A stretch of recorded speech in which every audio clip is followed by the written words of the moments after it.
Hi, I'm Emme and welcome to today's episode of RoadflyTV. Question for you, what does Buick and blue hair have in common? The answer? Nothing.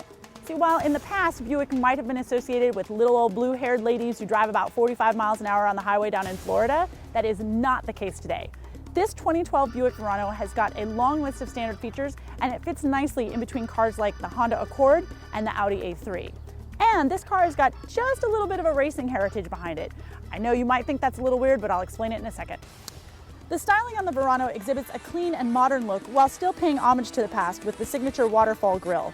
There's an elegant swooping crease here along the rocker panels, and the 18-inch wheels come with Continental tires and P235 45s. But what I really like the most are these unique headlights. The projector beams emit a blue tinted light that really adds to the elegant exterior. I was a little disappointed, however, that the sunroof is just optional and GM did not equip our test car with one. After all, Verano means summer in Spanish, so give me the sun! Where the Verano is really pushing the quality is here in the interior. These leather seats are some of the most supple that I've ever set my hiney in, ever. And everything is laid out really thoughtfully, with the exception of this start-stop button here, which I'm not gonna lie, it took me a while to figure out where it was when I first got into this car. I'm not crazy about the color choices in here, but I do enjoy the two-tonedness of it. I always like things that are contrasty, but this color brown, it's really not my thing. The multifunction steering wheel will tilt and telescope, and it's heated, and there's also heated seats, and they heat up really, really quickly. Makes me happy. The brushed aluminum here is really, really nice, and it just lends an elegant touch to this entire interior. There is a 7-inch touchscreen, and the graphics are really cool, and they're really crisp. And while I didn't have the navigation, I can still call OnStar, and they will download turn-by-turn directions. So I've never called OnStar before, so let's see what happens. Connecting to OnStar. Connecting to OnStar. Fantastic. Let's see what they have to say. Do, do, do, do. I hope I get a nice person. Christina speaking. How may I assist you? Hi, Christina. This is Emme from RoadflyTV. I'd like to get some directions, please. Absolutely. I'll be more than happy to set up a route for you. What's the city and state of your destination? Washington, D.C. Perfect. Give me one moment just to locate that. And there we are. And what's the address or the name of the business I can route you to? I'd like to go to 1600 Pennsylvania Avenue Northwest, the White House. No problem. Give me one moment just to go ahead and locate that, and I'll go ahead and send that to your vehicle. That was 1600 Pennsylvania Avenue in Washington, D.C. Is that correct? That's a fact. Perfect. I did go ahead and locate that, as well as I have set up a route for you. You look to be, for some reason, it's showing that you're about 10 miles away from your destination. Does that sound about right? Yeah, that sounds about right.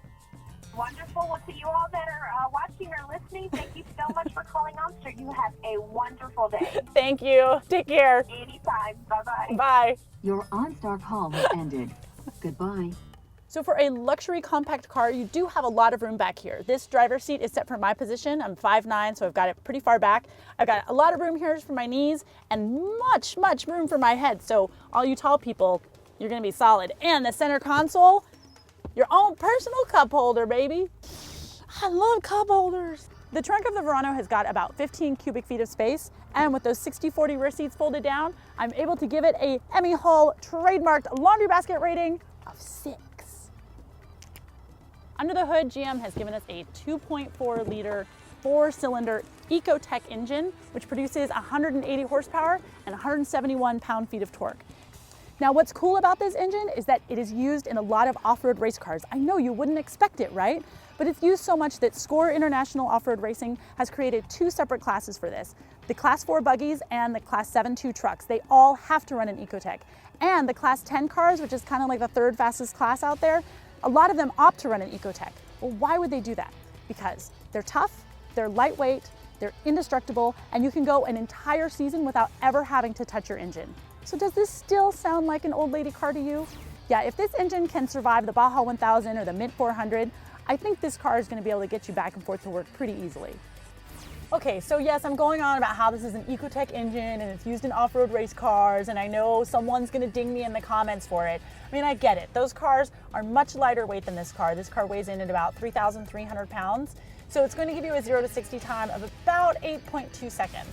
But you will get an EPA fuel rating of 21 in the city and about 32 out on the highway. So there's only one word to describe the ride on this car, and that is smooth. It is so incredibly smooth, but not to the point of being soft. And Buick has done so much to make this car quiet on the inside. I mean, I could go on for hours about it. They even have laminated windshield and side glass.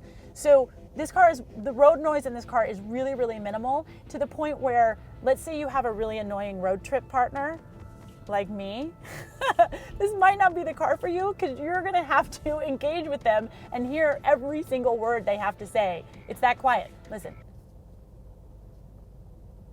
Oh my God, nothing. So the electronic power steering, it weights up really nicely at speed, and it does offer you a decent amount of feedback. And you've also got disc brakes on all four corners, which will stop you from 70 miles an hour to about 0 in like 175 feet. So your stopping power is pretty good. The base model of the 2012 Buick Verano is going to set you back about $22,500, and our top of the line test model here comes in at about $27,000. Now there are some fairly substantiated rumors that later on in the 2012 model year, GM is going to offer the engine from the Regal, which is a 2.4 liter turbocharged 4-cylinder. So if you're digging on this car because of its price or its styling, but you just want a little bit of kick of power, don't worry, all your dreams are going to come true soon.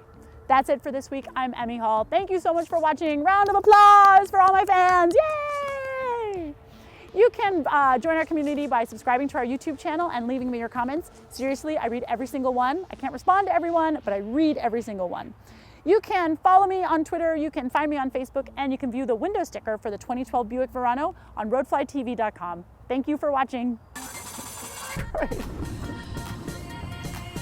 Come on, honey. I am perfect every time. I wish. Only Elizabeth's perfect every time. That's enough. Button. There's many different buttons on this. I want the trunk one. Okay, I'm going now. This is it. And you can have a great day.